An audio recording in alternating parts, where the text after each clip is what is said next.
A gente está comentando aí algumas iniciativas, como se desafiar no caos, pelo conosco nesse bate-papo. Né?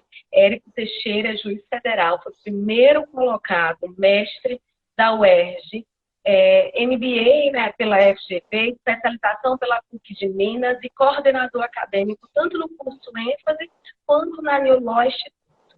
Muito obrigada pelo aceite. O nosso tema é tributação, economia e como se desafiar nesse caos e ter recursos disso.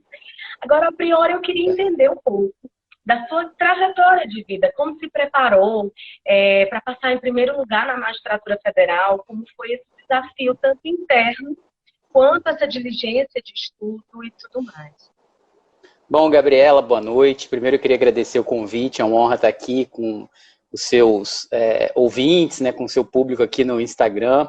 É um prazer muito grande. Acompanhei algumas lives, né, da Isabela Ferrari, que é minha parceira, minha companheira, tanto na magistratura federal quanto lá no Instituto New Law. Então, é um prazer muito grande. Espero que seja muito útil aí, que a gente possa agregar para quem está assistindo. Na verdade, fazer concurso público era um objetivo que eu tinha desde a época da faculdade, né, desde que eu entrei na faculdade praticamente, e aí foi uma escalada, né, um objetivo de fazer um concurso público, sempre estudando para isso, e quando eu me formei eu tive que trabalhar, porque eu morava aqui no Rio de Janeiro, minha família não era daqui, e aí fui galgando em etapas os meus objetivos. Então eu tive a oportunidade de trabalhar na FINEP, que é uma empresa pública federal, depois na Advocacia Geral da União, depois na magistratura. Acho que o grande segredo foi ter um objetivo, ter foco, continuidade, né, persistência e principalmente ganhar tração nesse processo, né, e chegar no último concurso já num ponto alto de preparação, já que já vinha de uma preparação anterior sem parar. Então foi muito bacana. E aí quando eu entrei na magistratura federal, tive a oportunidade de começar a exercer atividade também de professor, dei aula em universidade, graduação, pós-graduação, e aí com alguns colegas a gente refundou, né, o curso ênfase, que é um curso preparatório para concurso, e agora mais recentemente o New Law, que é uma iniciativa aí mais de trabalhar com as novidades do direito, tecnologia, inovação, enfim, é também uma oportunidade maravilhosa. Voltado mais para o público mais de advogados.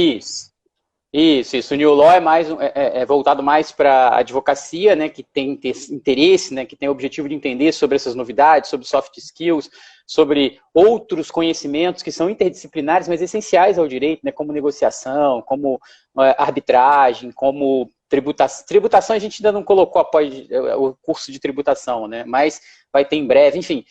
Então, para quem tem interesse em conhecer esse novo direito, né, que está surgindo muito forte aí no dia a dia, e posso dizer para você que vai surgir mais forte ainda como resultado aí do coronavírus, né? Acho que a gente já estava num processo de digitalização, de aprofundamento no mundo digital, e agora está todo mundo se comunicando por aqui, é live, Instagram, é Facebook, todo mundo no home office. Acho que vai ser um passo, um caminho sem volta. Eu tenho várias coisas aqui, eu não sei se você quer que eu fale, se você quer me perguntar, o que você acha melhor, né? Porque até você tinha me mandado uma pergunta aqui, eu tinha feito uma resposta muito longa, né? Então, eu não sei como é que você... Longa no bom sentido, né? Eu tinha estruturado aqui, porque eu tenho mania de estruturar minhas respostas aqui. Eu não vou falando muito só no improviso, né? Eu vou botando meus itens aqui. Você fala muito de tributação, eu vi até alguns artigos, principalmente esses para se reduzir o IPI, inclusive no decreto 10.285, agora do dia 20 de março, em relação a produtos utilizados no combate ao coronavírus. E quais esses impactos, tanto nos estados quanto nos municípios, e principalmente para se recuperar a economia em meio a essa pandemia? Pois é, né? O governo federal, os governos estaduais, eles estão divulgando uma série de medidas, né? Algumas que a gente pode chamar de quase que um efeito colateral da crise, né? Da crise do vírus, né? Que é com a medida de isolamento, com essas medidas que foram anunciadas, teve suspensão de prazo de processo judicial, suspensão de prazo de processo administrativo, prorrogação de prazo de validade de CNDs, enfim, coisas até necessárias para evitar que as pessoas continuem circulando, compareçam, né, às repartições públicas, enfim.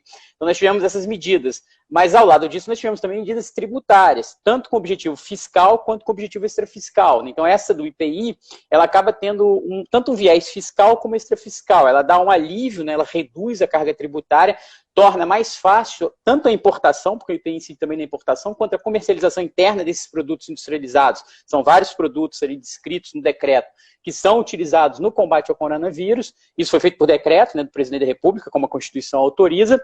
Então, isso torna mais barato. E além de tornar mais barato, né, tornando a vida do contribuinte um pouco menos sufocada nesse momento de crise, como também facilita, né? O objetivo extrafiscal, estimular a produção desses produtos, tornar mais barata a importação, enfim. Então, a medida é fundamental. Além dela, teve a redução também do imposto sobre a importação, né, primeiro também de alguns produtos utilizados no combate ao coronavírus e agora também dos próprios medicamentos, né, o governo também está reduzindo a importação. Vamos ver se isso vai produzir o impacto desejado, porque também, assim como o Brasil agora está controlando mais a exportação desses produtos, os outros países também fazem o mesmo, né? Então não adianta também só a gente reduzir a carga tributária na importação, porque em última análise os outros países também vão criar barreiras à saída, porque está todo mundo precisando dos mesmos produtos, desses mesmos insumos ao mesmo tempo. Então o impacto é brutal, as pessoas vão sentir, né, já estão sentindo as empresas, tanto que a gente aprofundou agora o debate, né, se é necessário um isolamento horizontal, se o isolamento tinha que ser vertical, até quando a gente vai ficar em casa.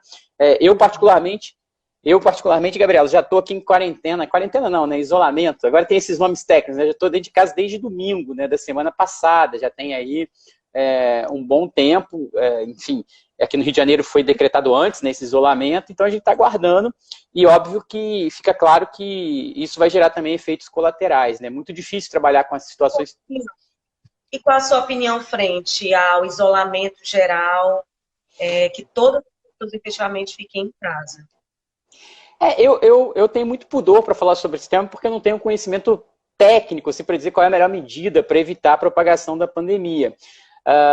Então, eu estou seguindo o que está sendo recomendado, né? Vamos dizer assim, acho que todo mundo deve seguir o que está sendo recomendado, até porque o perigo maior, pelo que eu entendi até agora, de tudo que eu estudei bastante sobre o tema, né, é o colapso no sistema de saúde, que não estaria preparado para acolher uma quantidade muito grande de doentes, pessoas que necessitam de tratamento ao mesmo tempo. Então, estou seguindo a recomendação, mas tem vários estudos já dizendo que esse isolamento também gera efeitos colaterais, tanto na saúde até mental das pessoas, né? Mental não é que a pessoa vai ter um problema mental, mas no próprio equilíbrio, né? Gera depressão, enfim, gera problemas na própria saúde. Eu vi até casos de separação já, o aumento das separações por conta do isolamento de situação. Eu vi um artigo que foi um print, né, que fizeram de forma como se fosse uma piada, mas parece que foi veiculado, dizia-se que foi veiculado na CNN, né, que na cidade da China, depois do isolamento, cresceu muito o número de separações, né? É um efeito colateral também aí, né? E fala qual o papel da cidadania fiscal sobre direitos e deveres fundamentais e principalmente em matéria tributária, que é a sua expertise. Tá, deixa eu pegar aqui. Eu tinha também, depois eu posso falar um pouco sobre a questão dessa trajetória, das pessoas que têm objetivo, como é que a gente pode estruturar isso. Mas nessa questão da cidadania fiscal, o que acontece no Brasil, né? O cidadão, de maneira geral, ele tem o direito de conhecer, de saber, de ter consciência do que ele está pagando de tributo e também de como esses recursos estão sendo aplicados. Quando eu fiz o mestrado na UERJ, a gente discutia muito que não adianta só discutir a tributação, a justiça da tributação, se os gastos estão desenfreados, se não há nenhum controle, se a questão não segue ali, não passa para a sociedade uma sensação de que esse dinheiro está sendo bem aplicado. Então, é fundamental, né, transparência para que o cidadão tenha conhecimento de como esse gasto está sendo feito. Eu até publiquei um artigo sobre isso no meu blog, falando rapidamente, eu estou retomando agora o blog, eu passei uns 2 anos aí meio que num detox de rede social, assim, estava mais devagar, estou voltando agora. Pois é comum, né, assim, um sentimento na sociedade de rejeição social ao pagamento de tributos. Né? Tem até uma colega na UERJ que escreveu um livro sobre isso, psicologia tributária, né? A pessoa tem um sentimento ruim. E esse sentimento ele vem muito da história, porque no passado o tributo, né, ele era muitas vezes resultado de uma violenta imposição, muitas vezes até excessiva, que suprimia parte do patrimônio, vamos dizer assim, dos contribuintes. E pior, né, essa atividade tributária ela é implementada sem a previsão de limites para o seu exercício, sem a participação e sem a concordância daquelas pessoas que eram afetadas. Então, se nós pegarmos historicamente, nós vamos ver que várias revoltas ao longo da humanidade, vários direitos que nós temos hoje encartados nos nossos documentos são decorrentes exatamente dessa questão tributária. Só que o tempo passou, né? Hoje, basicamente, essa revolta que era pelo fato da ausência de consentimento, ausência de participação e ausência até de controle de como o dinheiro era gasto, hoje nós vivemos um regime que é totalmente diferente. Ainda assim, nós temos, no passado então, né, até coloquei... Ainda assim eu vejo que é desafiador até para educar os próprios empresários. Por mais que esteja informação, hoje em dia tem até a plataforma Mudamos Mais, que em tempo real, com a tecnologia blockchain, a gente consegue acompanhar os gastos públicos, mas independente disso, o contribuinte ainda é desafiador. Se ainda pode sonegar, ainda há... Tem muitos contribuintes que acham ainda até hoje que tem que sonegar, que tributo é roubo.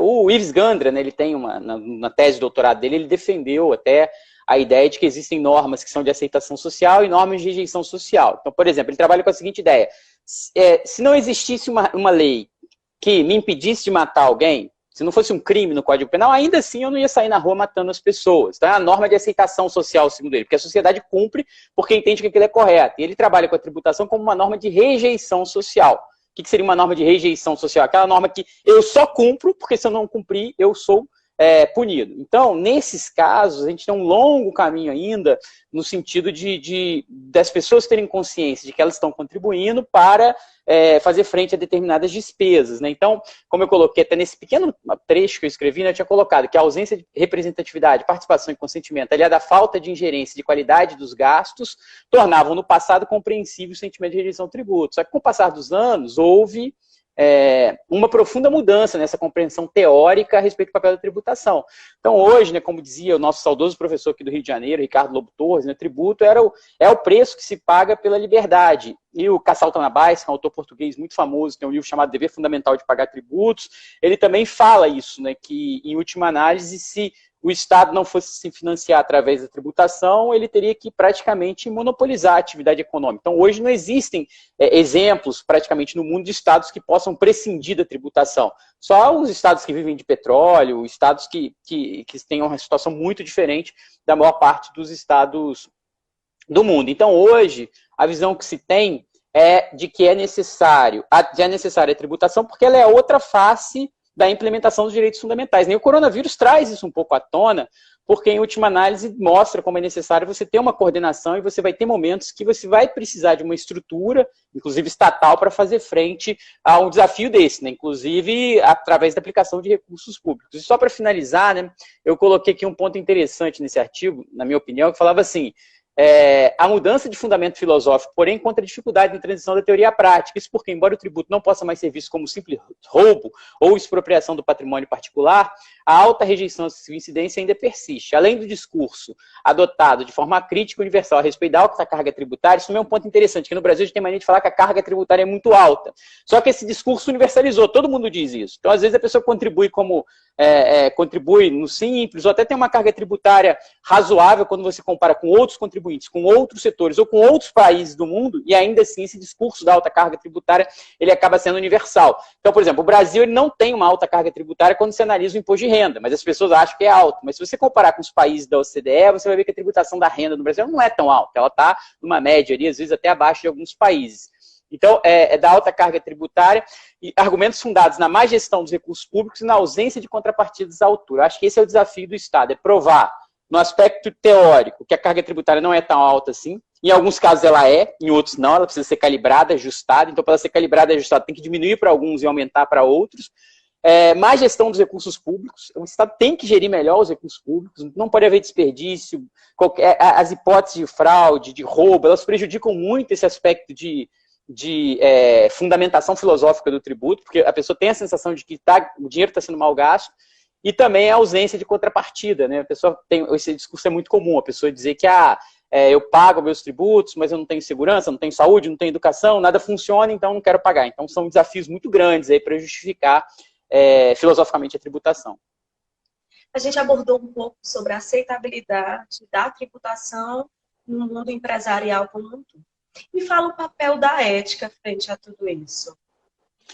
Essa questão da ética é muito interessante, né? Eu acho que, na minha visão, sob o enfoque do contribuinte, eu gosto muito, eu tenho uma posição muito tranquila nesse tema, porque quando você é advogado, eu tenho um professor muito qualificado, né? Tive um professor muito qualificado que ele era advogado e ele dizia, nossa, às vezes eu defendo certas posições e os meus clientes ficam bravos comigo, né? Porque você, quando está na academia, quer defender uma posição, às vezes, a favor da tributação, e aí os clientes não gostam, ou então quando a pessoa é fiscal também, fica mais... Como eu sou juiz, então eu fico muito tranquilo para adotar algumas posições, por hora, que eu entendo mais adequadas pró-contribuinte, por hora, pró-Estado. Só que, então, assim, eu acho que tem algumas pessoas que já partem da premissa de que, olha, eu acho que não deve ser pago, eu acho que deve ser pago o menor possível, eu sou a favor de uma estrutura que não tenha tributo, enfim, a pessoa às vezes já tem esse viés. O viés que eu me encantei ao longo dos últimos anos, assim, que eu tenho seguido muito, é a questão da coerência, buscar a coerência. E isso falta muito no Brasil, acho que isso tem muito a ver com a ética. Às vezes nem o poder público, nem os contribuintes agem com a devida ética, né? Eu tive a oportunidade também de escrever um artigo em que foi fruto, né, lá do mestrado também na UERJ, em que no Brasil tem muita essa discussão, por exemplo, segurança jurídica e legalidade. E por isso eu entendo a postura do empresariado muitas vezes. O próprio poder público muitas vezes não age de forma ética, porque muitas vezes ele age numa visão muito enviesada. Então a gente, numa discussão teórica na UERJ, que gerou inclusive um artigo publicado, né, até esse artigo foi publicado num livro, acho que ele não está aqui agora, que era analisando a questão do planejamento tributário, e o Estado, por exemplo, quando ele vai analisar a situação do contribuinte, ele fala muito em justiça, ele fala muito que a arrecadação tem que ser justa, ele fala muito em solidariedade. Mas, por outro lado, quando ele próprio Estado vai interpretar as regras, por exemplo, de isenção, aí ele se aferra à legalidade. Então, esse artigo foi muito interessante, porque a gente analisou casos em que o Estado interpretava o ordenamento tributário para cobrar do contribuinte. Aí ele falava em justiça, solidariedade. Por outro lado, casos em que o Estado interpretava o ordenamento tributário para dar uma isenção para o contribuinte. Aí não, é legalidade, é segurança jurídica. Ah, mas não é justo. Ah, mas não importa, aqui é legalidade. E a mesma coisa do contribuinte. Quando ia ver o planejamento tributário, ele dizia, não, aqui é legalidade. Por outro lado, quando ele pretendia a extensão de um benefício fiscal, ah, não, aqui tem que ser justiça.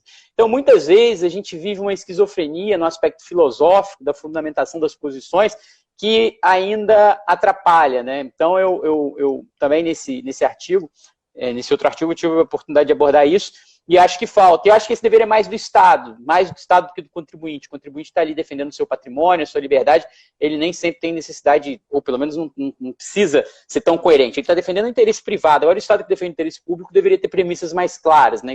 O sistema tributário brasileiro é estruturado com base no sistema de justiça e segurança, justiça e solidariedade, então, em última análise, nós vamos seguir isso até o fim, mesmo quando prejudicar. O que se tem no Brasil, às vezes, é uma dança das cadeiras, né? Em que todo mundo fica dançando em volta das cadeiras e todo mundo quer sentar. Então, de acordo com o interesse envolvido, eu estou defendendo um determinado fundamento. Isso é ruim no aspecto da ética. E da parte do contribuinte, a gente tem que ter a consciência de que não pagamento de tributos é ruim para a concorrência, né? Eu fiz uma palestra recente falando sobre o ICMS, a criminalização do não recolhimento do ICMS, aqui no IBMEC, no Rio de Janeiro, e nessa palestra, eu estava abordando a situação do devedor contumaz, né? Porque o que acontece? O que é o devedor contumaz?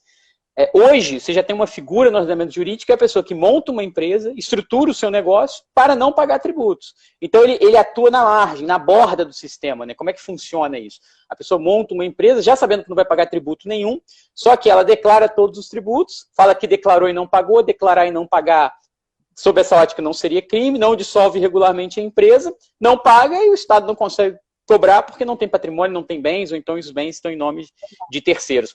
Então, isso desequilibra demais a concorrência em determinados setores em que você tem uma alta carga tributária e, por outro lado, você tem uma margem muito grande de comercialização, como setor de bebidas, cigarros, combustíveis e por aí vai. Então, você já tem a figura no Brasil do devedor ocasional, que é a pessoa que esqueceu de pagar um tributo, o devedor reiterado e o devedor contumaz. E aí o nosso sistema vai vivendo com essas distorções, porque a partir do momento em que declarar e não pagar não era crime, a partir do momento que você passa a ter uma figura dessa, o Supremo diz que é crime, que também, a meu ver, academicamente falando, aí falando em teoria, porque eu não estou aqui para comentar a decisão judicial, ainda mais do Supremo, mas falando em teoria, a meu ver, também não era a posição mais adequada, porque eu defendi, né, inclusive nesse debate acadêmico lá, que, na verdade, você está usando a criminalização do não pagamento do ICMS para resolver o problema de casos em que estava se discutindo a contumácia, essa figura do devedor que não paga. Então, isso desequilibra a concorrência, desestrutura o mercado, gera uma concorrência desleal, em última análise, ou todo mundo paga ou ninguém paga, né? Se alguns pagam e outros não, você acaba tendo um problema. E aí, só para fechar, Gabriela, esse ponto, tem uma coisa muito interessante aqui que o próprio Estado, né, às vezes, não estimula muito, porque eu sou a favor dos parcelamentos, tá? Mas eu entendo a posição de pessoas que reclamam dos parcelamentos, porque eles acabam desestimulando, né, o pagamento de tributo. Quem paga em dia acaba vendo aquele concorrente dele que não pagou, depois pagar de forma parcelada, muitos anos depois, já tendo se beneficiado desse não pagamento. Agora, na moratória do Simples, por exemplo, quem já tinha pago não vai ter a moratória veio para quem não pagou, né? Mas quem já tinha pago o tributo antes de ter sido publicado, também não vai ser restituído. Quando vem uma remissão, uma anistia, nunca é aplicada retroativamente. Então, o próprio Estado tem que tomar cuidado, porque sempre tem um risco moral, que a gente chama nesse tipo de atitude, né? Excelente. E o papel da inteligência artificial, principalmente frente a essa construção de uma verdadeira justiça fiscal? Inclusive, eu fiz uma live de um professor coautor também de um livro do impacto da inteligência artificial na tributação, nessa construção. O impacto é muito grande, né? Não só na tributação, mas no poder judiciário e acho que na sociedade, de maneira geral, né? É fundamental. Hoje nós passamos por um processo, né, pensando primeiro sobre a ótica do Poder Judiciário, das instituições públicas, um processo de automação, digitalização e virtualização de processos, né? Hoje, por exemplo, na Justiça Federal, você tem situações em que todos os processos são eletrônicos. Então, a inteligência artificial terá um papel fundamental aí na análise de documentos, na proposta de decisões judiciais, tanto na via administrativa quanto na via judicial. E no Poder Judiciário, eu acho que o impacto vai ser muito grande. Eu acho que na esfera administrativa, sob a ótica do contribuinte, o maior impacto vai ser o próprio contribuinte usar mecanismos de inteligência artificial, eventualmente para conseguir fazer uma varredura de tudo que existe, de posicionamentos, de como os demais contribuintes estão pagando seus tributos, decisões favoráveis ou contrárias a determinados entendimentos, e a partir daí até o computador começar a aprender com algumas práticas e sugerir que ele adote determinadas práticas. Agora, no Poder Judiciário, o impacto vai ser brutal, né? Eram 79 milhões de processos pendentes de baixa, né, em 2018, 54% de fase de execução, desses 73% eram execuções fiscais, taxa de congestionamento alto, um percentual alto do acervo, tanto da Justiça Federal quanto estadual, e aí nós temos tantos dados da Justiça quanto da PFN que mostram isso, né? São 2 trilhões mais de 2 trilhões de reais inscritos em dívida ativa hoje, 44% classificados aí com rating D, né, como irrecuperáveis, 23,9 bilhões de reais aí sendo discutidos, parcelados, 11 bilhões de benefícios fiscais, os valores são astronômicos.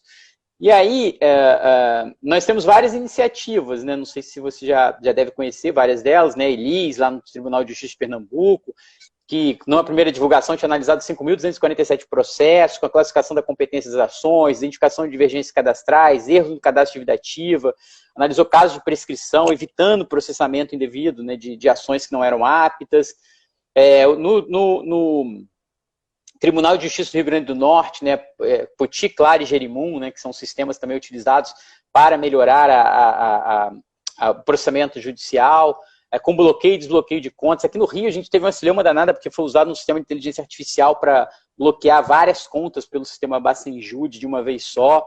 Então, é uma realidade e me parece que é uma realidade inexorável. Eu falo isso muito pela minha experiência, atuando em várias de execução fiscal, né, que tem um volume muito grande de processos, e eu verifiquei que você tem devedores que respondem a mais de uma ação, que tem muitos dados ali que podem ser cruzados, e tem muitas decisões judiciais também, a ponto do computador amanhã, né, no futuro, poder me sugerir, quer dizer, já pode hoje, né, poder sugerir até uma decisão e dizer, olha, como você decidiu o caso A dessa forma e o caso B daquela forma, o caso C você tem que decidir aqui, né? E a gente até brinca, né? Aí quando o computador sugerir uma coisa que o juiz achar que não é e tal, quem vai estar sendo incoerente? É o computador ou o juiz? Acho que para o advogado vai ser um controle muito grande também das decisões judiciais. E na ótica da Fazenda, na ótica da fiscalização, o impacto também é gigantesco, né? A Receita Federal investe muito em tecnologia, a Procuradoria da Fazenda Nacional está vindo atrás, os estados e municípios também. Então, o impacto vai ser muito grande aí, e acho, né, que vai ser usado muito para evitar fraude, né, fraude tributária. Hoje você já tem muito na área federal, a gente já vê, inclusive isso chega ao Poder Judiciário, sistemas de fiscalização que conseguem identificar parentes, empresas com mesmos sócios, bens em nome de terceiro, enfim, eles conseguem combater a fraude fiscal estruturada já com o uso de sistemas, muitos deles usando já algum tipo de inteligência artificial, né? Muitos são só automação, mas muitos usando já algum tipo de inteligência artificial, sim. Acho que é um impacto que vai ser muito grande. Oi? O nosso judiciário como um todo passa por uma transformação não só tecnológica, mas de reestruturação, principalmente após essa pandemia, né? Agora uma nova adaptabilidade de home office, de teletrabalho, enfim. Me fala do preparo de tudo isso, principalmente ao seu crivo de magistratura federal. Eu tomei posse como juiz federal em 2004, então já tem alguns anos aí, né? Passei muito novo, enfim, tomei posse em 2004 e na época, quando eu atuei numa vara de execução fiscal, eu me lembro que eram muitos processos empilhados, eram os processos laranjinhas, e ficavam empilhados, eram pilhas e pilhas, e às vezes o juiz assinava mais de 2.000 decisões por mês, 2.000, 3.000 decisões, e era assinado à mão, né? Então você ficava, era quase lembrava um método quase fordista de produção, né? Você ficava olhando, assinava milhares de CITES, despachos padronizados, ofícios.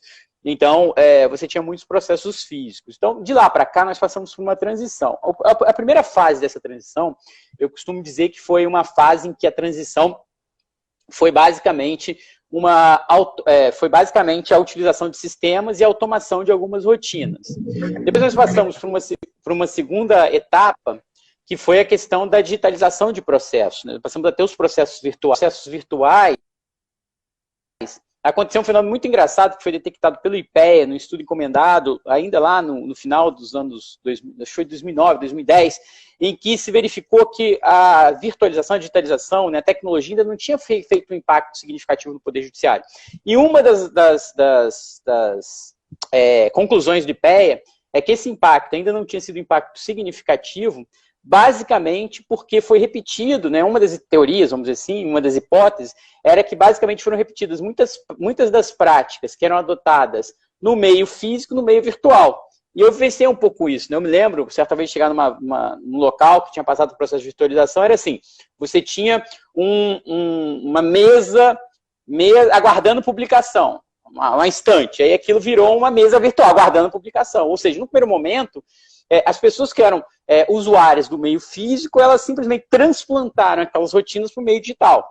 Hoje nós já estamos em outra fase, em que você já tem processos que já iniciam de forma virtual, em que você teve automação, você teve vamos dizer assim, a automatização mesmo de uma série de medidas. Porque antigamente era assim, se algum servidor tinha que mandar publicar o processo, esse processo ficava numa pilha aguardando publicação, alguém tinha que apertar um botão para remeter publicação. Hoje em dia, não. No sistema da Justiça Federal, pelo menos na segunda região, você já assina, aquilo já é disponibilizado, por exemplo, publicado para advogado. Você já entra num fluxo, você foi automatizando práticas, cortando determinadas etapas que existiam no passado.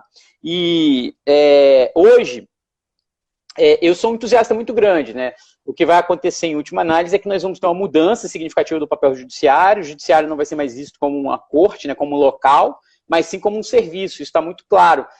Justice as a service, não mais como um local que você vai, porque basicamente hoje, eu que trabalho na vara de execução fiscal, todos os processos estão aqui no meu celular. Estou fazendo essa live do celular, se eu quiser, eu consigo entrar aqui, analisar o processo, assinar virtualmente, então, e os servidores estão todos trabalhando. Isso foi curioso, porque a Justiça Federal, em última análise, ela acabou, claro, sofre os impactos da pandemia, mas foi uma das instituições que já estavam bem adaptadas para essa realidade do teletrabalho, então de home office, porque a gente já tinha os processos virtualizados, essas práticas, os sistemas, então isso ajudou bastante.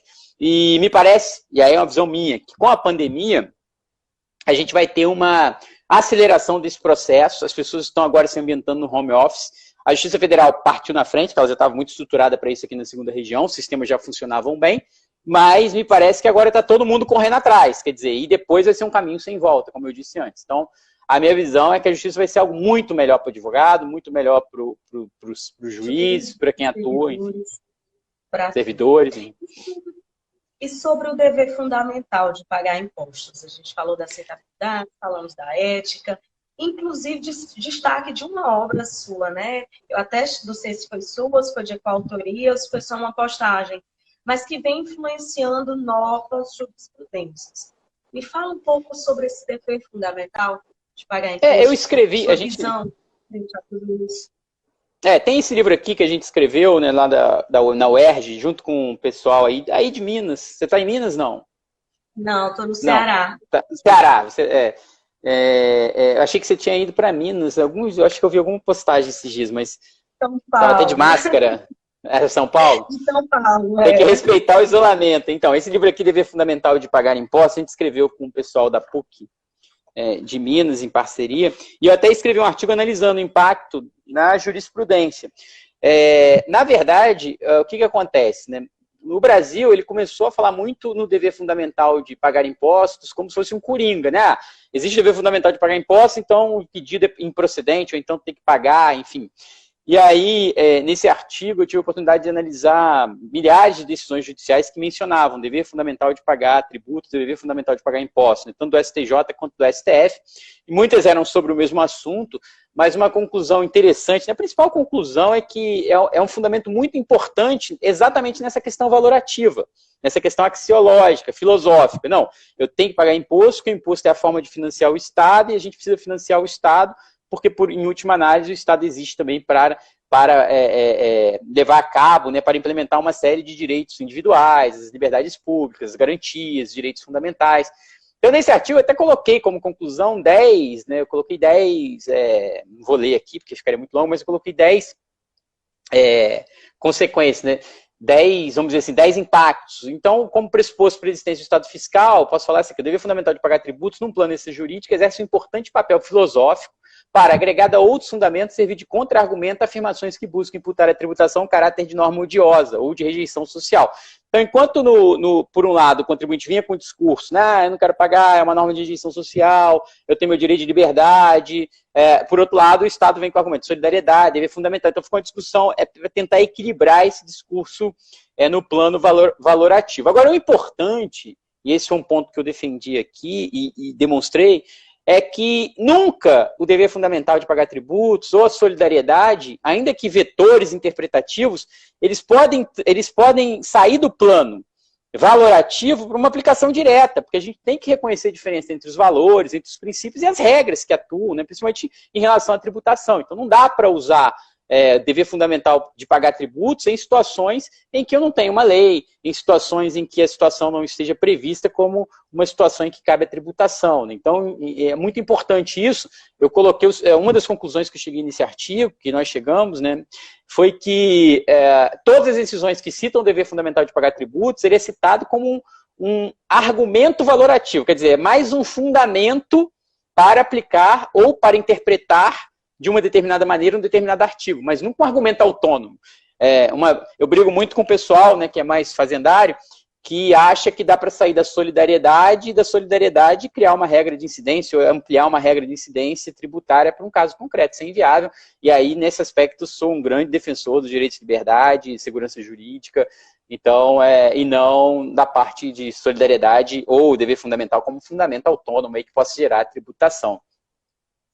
Um amigo nosso que está morando fora falando que paga 30% de imposto e pagam felizes, né? Porque os serviços funcionam. É tudo bem relativo mesmo. Já que a gente tem, como você bem falou também, que quase todos os países eles justificam isso, a falta do serviço para a contribuição prestada. E me fala um pouco sobre... o desafio, isso é muito importante, Gabriela. Eu fiquei pensando sobre isso, acho que são 3 coisas muito pesadas hoje. Primeiro, essa sensação que você colocou muito bem, de que o dinheiro é mal aplicado, sensação da corrupção, má gestão e ineficiência. Não ter retorno, a altura também costuma ser um argumento muito forte. Acho que são coisas que pesam, né? A má gestão, a incompetência, a corrupção e a falta de retorno pesam muito nesse aspecto psicológico para gerar uma rejeição social no aspecto psicológico. Tem um livro sobre psicologia tributária, que foi uma dissertação defendida na UERJ, que é interessante. Quem tiver interesse pode procurar. É de uma procuradora da Fazenda chamada Daniele Souza. É bem interessante. Excelente. E me fala sobre a economia. Frente à economia do país agora, após essa pandemia. Quais as estratégias de superar essa crise? Muitos falam que nosso país vai ter uma grande transformação, uma grande revolução econômica. Acredita nesse fator e como a gente já prevenir agora tudo isso? Isso. Aqui não tem certo e errado, né? Eu estou escrevendo um outro artigo para botar no blog, não um artigo acadêmico, um artigo mais do blog, em que eu estava colocando, até antes dessa confusão toda, né? Devia ter colocado logo, mas em que a pandemia, o que acontece? Você tem um vírus em que você gera uma resposta ao vírus. Então, o que aconteceu? A partir do momento que foi divulgado que há um vírus e uma possível epidemia, depois uma pandemia, você tem uma resposta social, que são as condutas que as pessoas adotam em virtude dessa situação, e as respostas do poder público. Essas respostas, tanto da sociedade quanto do poder público, geram necessidade, e até botar o nome do artigo mais ou menos nesse sentido, né? Resposta às respostas, né? Vamos dizer, as respostas das respostas, que basicamente seriam as respostas que o poder público tem que dar em virtude das respostas que a sociedade e o poder público deram ao vírus. Por quê? Porque ao mesmo tempo que você precisa adotar medidas de isolamento, de contenção, de combate ao vírus, você gera um impacto muito grande na ordem econômica, social. E aí você passa a ter que ter algumas respostas para as respostas que foram dadas, porque o próprio governo determinou o fechamento de estabelecimentos, e aí tem um monte de gente falindo. Então você passa a ter uma, que eu estou chamando nesse artigo, de uma regulação de segunda ordem, né? Como se fosse uma regulação da regulação, porque você regula mandando o cidadão fechar por decreto, e depois agora você tem que dar uma prorrogação de prazo de tributo. Mal comparando, estou comparando nesse artigo o seguinte, dizendo que, em última análise, é como se você tivesse que, ao mesmo tempo, combater o vírus, tratar dos efeitos colaterais do remédio que você está usando para combater o vírus, porque senão morre-se não da doença, mas dos efeitos colaterais do próprio tratamento dado, né? Então é preciso ter uma preocupação muito grande com essas medidas, e a dificuldade aqui é enorme, né? Porque eu gosto muito dos livros do Taleb, né? Nassim Taleb, e quem já tinha lido o livro do Nassim Taleb, né, consegue visualizar claramente o coronavírus como um grande cisne negro. E aí é uma situação em que você tem uma dificuldade enorme de prever, e também quem lê, né, quem já leu a obra do Nassim Taleb sabe que é muito difícil o Estado intervir, né? Lógico que ele defende a ideia, nesse caso, que o Estado tem que ser conservador, sim, adotar medidas de contenção da doença, enfim, pelo menos o último artigo dele que eu li era nesse sentido. Mas, em última análise, é muito difícil você dar respostas, porque você nem sempre sabe como vai ser o resultado dessa resposta que está dando, né? Essa intervenção também é complicada. Então, é uma situação eu considero dramática. O que o Estado vai ter que fazer, em última análise, é aliviar a carga tributária. E aí é outro paradoxo, né? Porque ao mesmo tempo que você tem mais gasto para combater a pandemia, mais gasto para uma política anticíclica necessária para ativar a ordem econômica de novo, né? Para gerar o movimento econômico de novo, ao mesmo tempo você precisa reduzir os tributos, né? Então você, país que já tem um déficit fiscal alto, agora, por causa do estado de calamidade, até poderia aumentar esse déficit, essa previsão de déficit. Mas é uma situação em que você já tem um déficit, você passa a arrecadar menos, porque a economia sucumbiu também diante do vírus. Além de arrecadar menos, naturalmente, você ainda precisa aliviar, porque as pessoas não têm como pagar. Paralelamente a isso, você tem que gastar mais para combater o vírus e para a adoção de políticas anticíclicas. Então, o grande segredo aí vai ser conseguir calibrar isso tudo e eventualmente saber como isso vai ser financiado, né? Se for o caso até, eventualmente, através de novos tributos, né? E é muito curioso, né? Quem está vivendo esse momento, eu acho que vai ter oportunidade no futuro, né? Quem sobreviver, e todos nós sobreviveremos, né? Temos que pensar sempre de forma positiva, mas é muito interessante aqui o seguinte, que no futuro, várias coisas que a gente estudava, né, várias coisas que eu estudei na faculdade, que eu estudei para concurso, que eu estudei depois como professor, agora eu estou tendo alguns exemplos práticos, né, assim, pandemia, estado de calamidade pública, nesse patamar, né, que foi esse, e agora se fala até na matéria tributária, na possibilidade em tese da instituição de um empréstimo compulsório, que era algo impensável, né? Que não foi discutido desde a Constituição de 88 até hoje, que nós nunca tivemos uma situação tão peculiar como essa que nós estamos vivendo agora, né? Mas não sei se vai chegar a isso, né? Até porque a economia da sociedade, de maneira geral, dos empresários, das empresas já está muito combalida para arcar com mais um tributo, né? Mas é o paradoxo da situação, né? Só para concluir, porque ao mesmo tempo que você tem medidas que diminuem, vamos dizer assim, ao mesmo tempo que você tem medidas que diminuem a arrecadação, você precisa gastar mais, e aí a conta não fecha, né? E esse é o momento que nós estamos vivendo, sabe, Gabriela? Acho que você vai ver isso aí nas suas próprias lives, nas suas próprias postagens, que vai ser, ao mesmo tempo que as pessoas não podem sair, que tem que ter o isolamento, você também precisa que a economia ande, né? É o que a gente está vendo nessa discussão hoje. Que no primeiro momento só se falava em isolamento, depois veio um discurso mais contra majoritário, até do presidente, né, da República, sobre a necessidade das empresas continuarem atuando, e agora as pessoas estão buscando um meio termo entre isso, né? Como é que uma coisa não pode matar a outra, né? Vai ser um desafio muito grande. E tem um amigo nosso até falando sobre o Estado não suportar as folhas de pagamento, vai afetar os concursos públicos. E deixa eu mandar um alô pro oficina do Simas Turbo. Ele está pedindo um alô que acompanha o trabalho da gente. Agradeço esse carinho. Me fala um pouco do poder do foco, de onde deseja chegar. Eu vejo muitos posts seus sempre voltados, saber onde deseja chegar, ter foco, buscar um planejamento. Você fala muito de Nassim Taleb, inclusive nos seus stories, foi um dos meus comentários, que gostava bastante do autor. Foi aí que me surgiu o interesse de te fazer o convite para participar da nossa live no Caos. Como hackear esses desafios e hackear o cérebro para o momento atual e para um paralelo do início da tua carreira, da tua trajetória, estudando para concurso público, para chegar até aqui. Olha, eu me propus, né, quando a gente botou esse tema, hackeando o cérebro, né, fiquei até com um certo receio de parecer um pouco piegas, mas eu acho que nesse momento que a gente está vivendo, a gente tem que tentar passar uma mensagem boa também, porque assim, a gente não é dono do futuro, ninguém sabe exatamente o que vai acontecer, a gente não sabe exatamente quais vão ser as consequências, mas a verdade é que a gente vive o hoje, eu estou vivendo o agora, então o que eu posso fazer agora para mudar o meu amanhã? Eu não posso ficar em virtude de algo que pode eventualmente acontecer, ainda que existe uma possibilidade, né, real, a gente está passando por uma pandemia, mas eu não posso paralisar tudo agora. Então, pode ser que muitas pessoas falam que daqui a 4 meses ou 6 meses isso já vai estar superado, talvez já tenha uma vacina, um medicamento. Então, eu estou pensando no futuro, acreditando que esse futuro vai chegar, porque acho que é assim que a gente tem que se colocar diante da vida, né?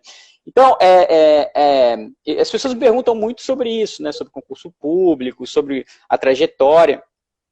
E eu falo algumas coisas que eu acho que são muito reais, né? Então eu vou incorporar aqui o personagem, né, no bom sentido, porque eu quase que visto mesmo essa roupa e vou engatar a quinta e vou seguir. Até porque eu preparei algumas coisas para falar. O que acontece? As pessoas me perguntam muito, né? A questão de passar no concurso, como é que foi, como é que elas devem fazer. E aí, assim, eu fiz essa live e o pessoal gostou muito, né? Que eu coloquei o seguinte: primeiro, começa com ter um objetivo. É muito importante que você tenha um objetivo na vida. Você, Gabriela, você tem que ter um objetivo. Quando você deita na cama, fecha o olho, poxa, você tem um sonho, você tem um objetivo. Você não está aqui fazendo essa live, você não está no seu Instagram, você não está viajando, você não está estudando simplesmente porque você acordou e falou: hoje eu vou abrir esse livro aqui e vou estudar esse tema. Não, as pessoas têm que ter um objetivo. E muitas vezes as pessoas não têm um objetivo. O que eu vejo é gente andando de forma errante. O que eu coloco é o seguinte: quando você não tem um objetivo, você corre o risco de andar de forma um pouco desestruturada pela vida. Então você vai 100 km para cá, 100 km para lá, não chega nem no ponto A, nem no ponto B. Então é muito importante você ter um objetivo. Lógico que esse objetivo não precisa ser milimetricamente calculado, né? Você até me mandou aqui uma proposta de pergunta que é assim: como se preparar para passar em primeiro lugar na magistratura? Bom, não sei, em primeiro lugar na magistratura federal, não sei, mas eu sei como você deve se preparar para passar no concurso público. E o objetivo não precisa ser milimetricamente calculado, mas você tem que ter um norte para onde você vai. Não, eu quero me formar, eu quero fazer um concurso público, eu vou fazer um concurso para a federal. E aí, durante o caminho, você vai ajustando a rota. É como se você soubesse assim: não, eu quero ir para a Europa, agora eu estou chegando mais perto, não, eu vou descer aqui na França, na França eu vou descer em Paris, agora eu vou na rua tal. Então você pode ir ajustando essa rota de acordo com as contingências, com os acontecimentos, com aquilo que vai acontecendo na sua vida. Então, esse objetivo ele não precisa ser definitivo também. É possível o ajuste da rota durante a própria trajetória, de acordo com as contingências, com os acontecimentos, com as vivências. Como destaca, né, a Daiane Coutu, que foi uma live também que eu falei do mecanismo da resiliência, ela diz que é muito importante você ter um propósito. E o propósito não é algo permanente. Você tem um propósito hoje, Gabriela, e amanhã você pode mudar de propósito. Tá? Mudei meu propósito porque eu estava seguindo essa rota no meio do caminho, eu me dei o direito de sentar e contemplar o que eu estava fazendo, de contemplar tudo que eu realizei, e me apaixonei por outra coisa, me encantei, achei um outro sentido, um outro propósito. Então, o propósito não precisa ser definitivo. Então, é muito interessante isso. E veja que esse artigo dela, eu fiz questão de fazer uma live sobre ele, porque ele é uma das 10 leituras essenciais recomendadas pela Harvard Business Review sobre gerenciando a si mesmo. O livro tem um título muito bom, né? Gerenciando a si mesmo, né? Manage Yourself em inglês, tem a versão em português, Gerenciando a si mesmo. Então, ele pode ser modificado, alterado, por isso é sempre necessário analisar para onde você quer chegar, qual é o seu objetivo. Tem uma frase do Covey, que eu gosto muito, Stephen Covey, que tem um livro chamado First Thing First, primeiro mais importante, em que ele diz o seguinte: se a escada não estiver apoiada na parede correta, cada degrau que subimos é um passo a mais para um lugar equivocado. Então, assim, não adianta eu estar subindo uma escada sem saber para onde eu estou indo, que cada passo que eu dou, eu estou indo para um lugar errado, que não é o lugar para onde eu quero ir. Então, por isso que o objetivo é importante, saber em qual destino você quer chegar. Eu uso a palavra destino, né, até faço esse trocadilho de propósito, e uso a palavra de propósito aqui intencionalmente, porque tem que ter um destino, um objetivo, um propósito naquilo. Tem uma frase, né, aquela frase do Alice no País das Maravilhas, que eu gosto de usar também, que diz, né, para quem não sabe onde vai, qualquer destino serve, qualquer caminho serve. Se eu não sei para onde eu vou, eu posso seguir qualquer caminho. Então eu sigo de forma errante pela vida, deixo a vida me levar, né? A vida leva eu não sei para onde eu estou indo, então se eu não sei onde eu estou indo, eu não sei onde eu durmo hoje, não sei onde eu acordo amanhã. Legal, pode ser uma maneira leve de levar a vida, mas me parece que a gente não é a que me agrada. Eu gosto de ter um objetivo, um propósito, uma finalidade, e acordar com isso e buscar isso. Então, é muito interessante isso, né? Eu gosto da história da Alice aqui, a gente pode até usar exemplificamente. E aí eu falo o seguinte: você tem um objetivo, é como você pegar o Waze, o Google Maps, e abrir aí no teu celular e colocar assim: eu quero sair do Rio de Janeiro para chegar em São Paulo, ou eu quero sair de Belo Horizonte para chegar a Brasília, eu quero sair de Brasília para chegar ao Rio Grande do Sul. Então você sabe onde você está e você sabe para onde você vai. Isso é um ponto muito importante. Agora, não necessariamente você sabe o caminho. O Waze vai te dar ali o caminho. Mas é importante você saber por que você quer aquilo e para quê. Os objetivos servem para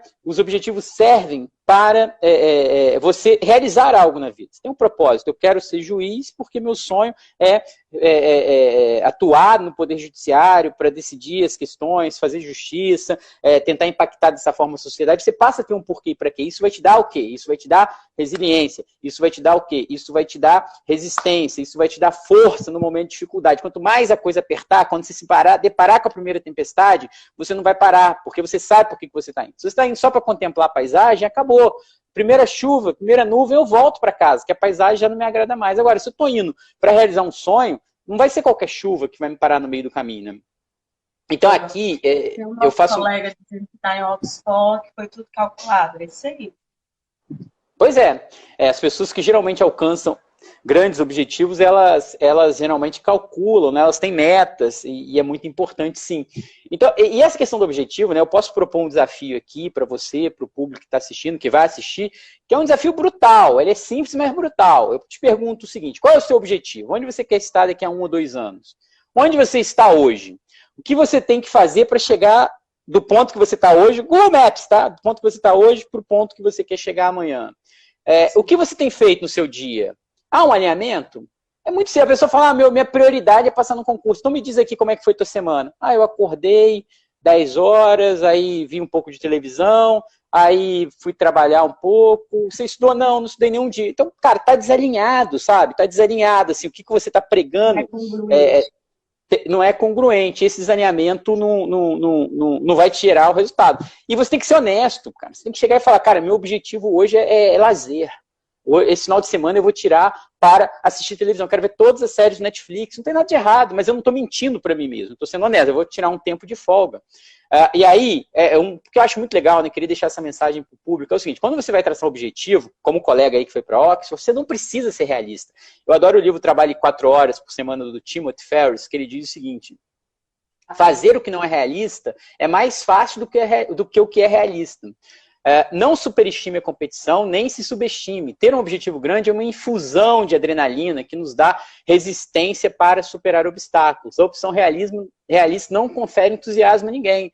Se você vai acordar, falar, não, hoje eu meu sonho é fazer uma coisa aqui muito básica e tal, então isso não vai te dar adrenalina, isso não vai te dar energia, isso não vai te dar força para você alcançar os resultados. Então, ao efetuar essa análise da trajetória, você precisa ser consciente, estabelecer o objetivo, né? Não precisa ser realista, mas aí sim, e as pessoas não entendem essa questão do otimismo. Deixa eu fazer um parênteses para falar isso, porque assim, para eu traçar onde eu quero chegar, eu não preciso ser realista. Agora, para eu analisar onde eu estou, meu momento atual e o caminho que eu vou ter que traçar, aí é interessante você ser realista. E aí a Daiane Coutu fala que é até bom você ter um leve pessimismo às vezes. E o leve pessimismo para te levar para cima.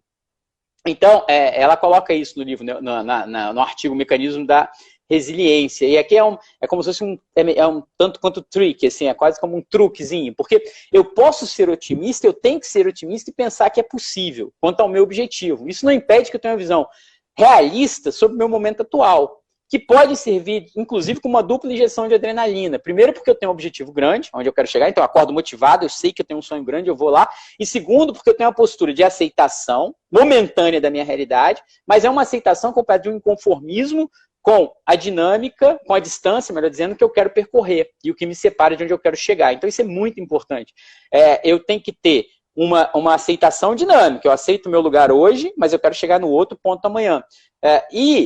Você perguntou também sobre a minha trajetória, né? Eu sempre me deparei com algumas dificuldades e às vezes fazia uma análise levemente pessimista, me identificando com a Daiane Coutu, achava assim, ai meu Deus, estou aqui numa cidade, interior do estado do Rio de Janeiro, menos de 200 mil habitantes, como é que eu vou passar no vestibular? Não vai dar, como é que eu vou concorrer com as pessoas que estudam naqueles melhores colégios famosos do Rio de Janeiro e tal? E aí, você tem que falar, cara, qual é a minha realidade? Minha realidade é essa. Vai adiantar eu reclamar, dizer que dei azar, que eu tinha que estar morando numa cidade? Não vai adiantar. Não vai me levar a lugar nenhum. Então, o que eu tenho que fazer? Se a minha realidade hoje é um pouco pior, entre aspas, eu não estou num colégio tão bom quanto aquela pessoa, como é que eu vou tirar essa diferença? Eu vou ter que me esforçar mais. É tão simples quanto isso. Quando eu estudava na magistratura federal, que eu passei para a segunda fase, eu falei, meu Deus, passei para a segunda fase da magistratura federal. Eu já estava na AGU, mas eu fiz a prova da magistratura. Sim, era a primeira prova que eu fiz na magistratura, eu falei, agora eu vou estudar para a magistratura com calma, e passei para a segunda fase com um susto. Falei, cara, não estou preparado para a segunda fase, como é que eu vou fazer até a data da prova? Faltam 3 meses, ninguém vai estudar mais do que eu nesses 3 meses, eu vou estudar igual um doido para correr atrás desse prejuízo. E é muito assim que a gente vai caminhando e conseguindo as coisas, né? E aí, se você acredita que pode ou não pode, de qualquer forma você tem razão, né? A frase do Henry Ford. A opinião que você adota a respeito de si mesmo, ela acaba afetando profundamente a maneira pela qual você leva a vida. Ela pode decidir se você se tornará a pessoa que você deseja ser e se realizará aquilo que é importante para você, diz a Carol Dweck no Mindset. Não se trata do tamanho do desafio, se trata do seu tamanho. Ou você é uma pessoa que se deixa deter, ou é alguém que não se deixa deter. A escolha é sua, né? Comprometa-se a fazer sucesso e jogue para vencer. É a frase do Ecker. Então tem várias coisas que eu estou falando demais já, né? Enfim. Só livro pancada. Você está indicando os melhores mesmo. Só livro pancada, você está indicando os melhores. Eu tô comentando aqui as frases que eu gosto, que eu li, né? As coisas que eu acho que ajudam. Então, assim, na verdade, não é tão complicado, não é difícil. Quer dizer, não é complexo. É simples, mas é difícil, vamos dizer assim. É difícil. Mas precisa de estruturação, de planejamento, né? De uma resiliência. Exatamente, o que eu quero dizer é o seguinte, existe uma diferença entre... Existem coisas que são muito complexas e coisas que são simples. Existem coisas que são fáceis e difíceis. Não necessariamente aquilo que é simples, que você consegue visualizar como você vai estruturar, vai ser uma coisa fácil. Eu não estou dizendo que vai ser fácil, vai ser difícil a trajetória. Mas é algo simples, tem uma fórmula, tem uma receita. É você ter um objetivo, saber por que quer, para que quer, traçar o seu caminho, criar suas metas, encarar os desafios que forem aparecendo, acreditar que é possível. Então, e isso está descrito nesses livros, né, que a gente foi tratando aqui. Sim. E aí, eu até coloquei aqui uma observação, né? Deixa eu até abrir aqui, porque eu até tinha colocado uma questão aqui do IPI que você tinha perguntado. Peraí, deixa eu passar aqui. E já mudou aqui para essa parte mais da preparação, né? Então, tem uma frase, né, que eu queria te deixar para o pessoal. Né? Então, assim, se você fosse... A gente pode fazer uma live só sobre isso, que a gente misturou tributário com essa parte. Essa parte, acho que o pessoal até precisa mais do que o tributário. Então, assim, ter um sonho objetivo, se eu fosse estruturar, né, para falar que como é simples, é ter um sonho, ter um objetivo, saber o que quer, por quê e para que quer, isso vai te dar o propósito, o sentido, acreditar que é possível, inclusive você pode ter um sonho grande. O Timothy Ferriss, no livro Trabalho em 4 Horas, ele fala isso, né, a competição é até menor no topo. E é curioso isso, né, quando você mira alto, tem poucas pessoas que acreditam que pode chegar lá. Traçar metas, e aí quando você for traçar a meta, quando você for analisar onde você está, a sua meta, o que você tem que fazer, você pode ser até realista, aí sim você pode ser realista de... Olha, minha situação é essa, o que eu tenho que as outras pessoas têm, que eu não tenho, para onde eu quero chegar, né? E aí tem essa questão da comparação também. Eu me comparo não para me diminuir, não para me comparar com, mas para ver o que as pessoas que fizeram que deu certo, que as pessoas que chegaram lá, o que elas fizeram e deu certo, e o que eu preciso fazer também. Resiliência. A resiliência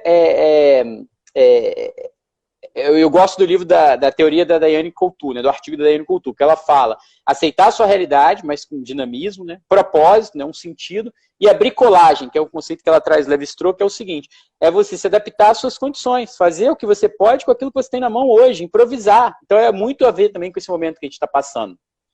E aí uma frase de destaque que eu deixaria, né, para terminar essa breve exposição aqui, seria o seguinte, eu estava vendo um filme ontem, né, do McDonald's, né, contando a história do McDonald's, que falava isso, a frase, né, nada nesse mundo supera boa e velha persistência, talento não supera, nada mais comum do que pessoas talentosas fracassadas, genialidade não supera, gênios são não reconhecidos, é praticamente um clichê, educação não supera, porque o mundo é cheio de tolos educados, persistência e determinação apenas são características poderosas aí para a gente chegar onde a gente quer, né? Excelente. Excelente. Adorei todo esse incentivo, adorei toda a sua história de vida. Para finalizar a nossa live, já estamos no final. Faço um conselho para que nosso público maior é de advogados, empreendedores, muitos são profissionais liberais, outros trabalham em escritórios grandes, outros são sócios mesmo desses escritórios e que todos estão no mesmo barco agora, frente ao corona. Está todo mundo no desafio e no superação interna, né? Se desenvolvendo em uma oportunidade incrível, aprender um pouco mais com você, que se superou, que se desafiou, tirou o primeiro lugar na magistratura e que hoje pode ser esse motivador, esse professor que inspira outras pessoas e que efetivamente atrai resultados diferentes na nossa realidade. Obrigado aí, Gabriela, mais uma vez, né, pelo convite, para as pessoas que assistiram, as que ainda vão assistir, né, porque a live depois também fica disponível.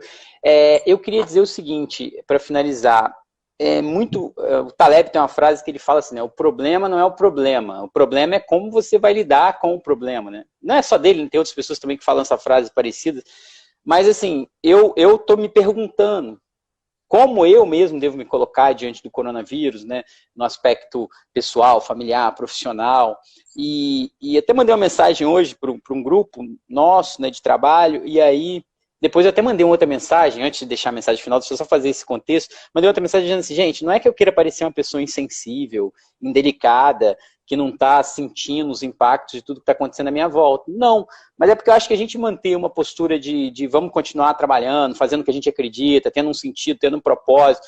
Porque assim, eu poderia estar me perguntando, por que eu vou fazer uma live hoje aqui no Instagram sobre caos, economia, tributação, objetivo, se o mundo pode acabar amanhã, né? Então assim, eu me faço essa pergunta. E o que eu adotei como premissa pessoal de vida foi o seguinte, eu vou continuar.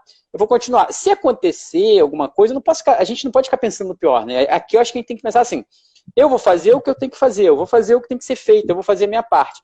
E assim, se daqui a 4 meses, daqui a 6 meses, o mundo não acabar, e eu acho que não vai acabar, né? Uma piada, então o que acontece? Eu espero estar melhor, e acho que todos vocês, né? Espero que a gente seja melhor do que a gente estava antes desse processo. E isso é o que a Diane Coutu, eu recomendo essa leitura desse artigo dela, chama O Mecanismo da Resiliência, uma das 10 leituras essenciais indicadas pela Harvard Business Review, do livro Gerenciando a Si Mesmo. Então, são artigos para você se gerenciar. Ela diz, e ela estava falando de um almirante, né, o Jim Stockdale, que foi um almirante que foi preso. A gente só tem 20 segundos. Desculpa. Então, pessoal, é assim, vamos pensar que vai dar tudo certo, quem faz e atua pensando no bem, que vai dar tudo certo, vamos continuar fazendo o que tem que ser feito, com aquilo que a gente tem na mão agora, para ter um futuro melhor amanhã do que o momento que a gente está tendo hoje. Gabriela, obrigada aí, desculpa. Obrigada. O tempo